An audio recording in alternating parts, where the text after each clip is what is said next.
వెంకటగిరిలో విజయం ఏకపక్షంగా మారుతుందా? విన్ అయ్యే పార్టీ అత్యధిక మెజారిటీ దక్కించుకోనుందా? ఇక్కడ టీడీపీకి విజయ అవకాశాలు మెండుగా ఉన్నట్లు సర్వేలు చెబుతున్నాయా అన్న ప్రశ్నలకు అవుననే సమాధానమే లభిస్తోంది. అభ్యర్థుల ఎంపికపై టీడీపీ, వైసీపీ రెండు పార్టీలు తలమునకలు కావడం వెంకటగిరిలో కీలకమైంది. ఆశావాహులు అనేక మంది ఇక్కడి నుంచి టికెట్టు ఆశిస్తున్నా రెండు వైపులా ఆ ఇద్దరి పేర్లే బలంగా వినిపిస్తున్నాయి. ఇంతకీ ఎవరా ఇద్దరు? ఏంటా కథ? Watch the story. వెంకటగిరి చరిత్రకు పెట్టింది పేరు. రాచరికానికి నెలవైన స్థలం, చేనేతతో ప్రపంచ స్థాయి గుర్తింపు పొందిన ప్రాంతం, ఆంధ్రప్రదేశ్కు ఓ ముఖ్యమంత్రిని అందించిన గడ్డ. ఇలా చెప్పుకుంటూ పోతే ఎన్నో ప్రత్యేకతలు వెంకటగిరి సొంతం. ఉమ్మడి నెల్లూరు జిల్లాలో కీలక అసెంబ్లీ నియోజకవర్గంగా ఉన్న ఇది ఇటీవల తిరుపతి జిల్లాలో చేరింది.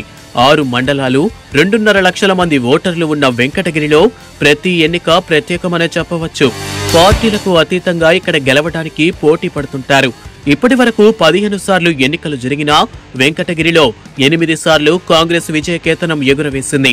5 సార్లు తెలుగుదేశం పార్టీ, ఒక్కసారి ఇండిపెండెంట్ గెలుపొందగా 2019 ఎన్నికల్లో ఒక్కసారి మాత్రం వైసీపీ విజయం సాధించింది.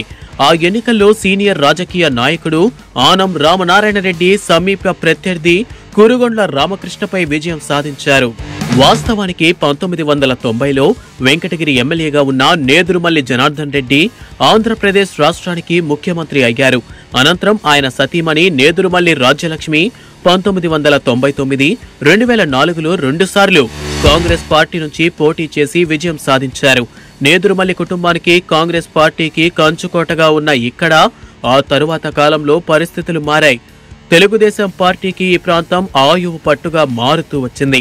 అంతకుముందు కూడా 2 సార్లు టీడీపీ ఈ నియోజకవర్గంలో విజయకేతనం ఎగురవేసిన 2009, 2014 ఎన్నికల్లో తిరిగి పునరుజ్జీవం పోసుకుంది. ఈ క్రమంలోనే హ్యాట్రిక్ కొట్టేందుకు సిద్ధం కాగా గత ఎన్నికల్లో ఆనం రామనారాయణ రెడ్డి ద్వారా వైసీపీ ఆ ప్రయత్నానికి ఆనంను బరిలో దింపడం ద్వారా చెక్ పెట్టింది. 2019 ఎన్నికల్లో వైసీపీ నుంచి ఆనం రామనారాయణ రెడ్డి తలపడగా టీడీపీ నుంచి కురుగొండ్ల రామకృష్ణ పోటీ చేసి ఓడిపోయారు. ఆనం ఎమ్మెల్యేగా ఎన్నికయ్యారు. అయితే కొంతకాలానికే ఆనం వైసీపీపై తిరుగుబావుట ఎగురవేయడం, వైఎస్ఆర్ కాంగ్రెస్ పార్టీ సీఎం జగన్ పై విమర్శనాస్త్రాలు సంధించి బయటకు రావడం, టీడీపీతో సన్నిహితంగా మెలుకుతూ ప్రత్యర్థులుగా ఉన్న ఆనం, కురుగొండ్ల తర్వాత కాలంలో ఒకే పార్టీ వేదికపై కూర్చోవాల్సిన పరిస్థితులు ఏర్పడటం తెలిసిందే. ప్రస్తుత ఎన్నికల్లో వెంకటగిరి టీడీపీ టికెట్టు కురుగొండ్ల రామకృష్ణ ఆశిస్తున్నారు. గతంలో ఆయన ఎమ్మెల్యేగా ఉన్నప్పుడు వెంకటగిరిలో అనేక అభివృద్ధి కార్యక్రమాలు చేపట్టి ఉండటాన్ని అందుకు కారణంగా చూపిస్తున్నారు. ఇక ఆనం తొలుత వెంకటగిరిపై విముఖత చూపడం, నెల్లూరు నగరం లేదా గ్రామీణ నియోజకవర్గం నుంచి టీడీపీ టికెట్టు ఆశించినా అక్కడ పొంగూరు నారాయణ, కోటంరెడ్డి శ్రీధర్ రెడ్డికి అవకాశం ఉండటంతో మిన్నకున్నారు. ఆత్మకూరు నుంచి టీడీపీ ద్వారా పోటీ చేయమని అధిష్టానం చెప్పినా అక్కడ మేకపాటి కుటుంబానికి వ్యతిరేకం కాదలుచుకోలేక మిన్నకున్నట్లు తెలుస్తోంది. ఈ క్రమంలోనే వెంకటగిరి నుంచే టీడీపీ టికెట్టు ఆశిస్తున్నట్లు సమాచారం.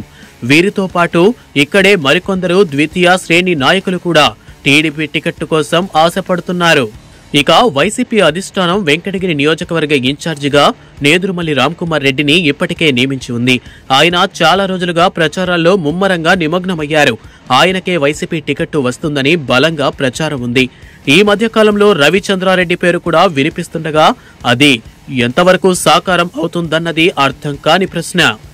ఇప్పటి వరకు ఉన్న సమాచారం ప్రకారం చూస్తే టీడీపీ నుంచి కురుగొండ్ల రామకృష్ణ, వైసీపీ నుంచి నేదురుమల్లి రామ్కుమార్ రెడ్డి వెంకటగిరిలో ఈ ఎన్నికల్లో తలపడే అవకాశం మెండుగా ఉన్నట్లు తెలుస్తోంది.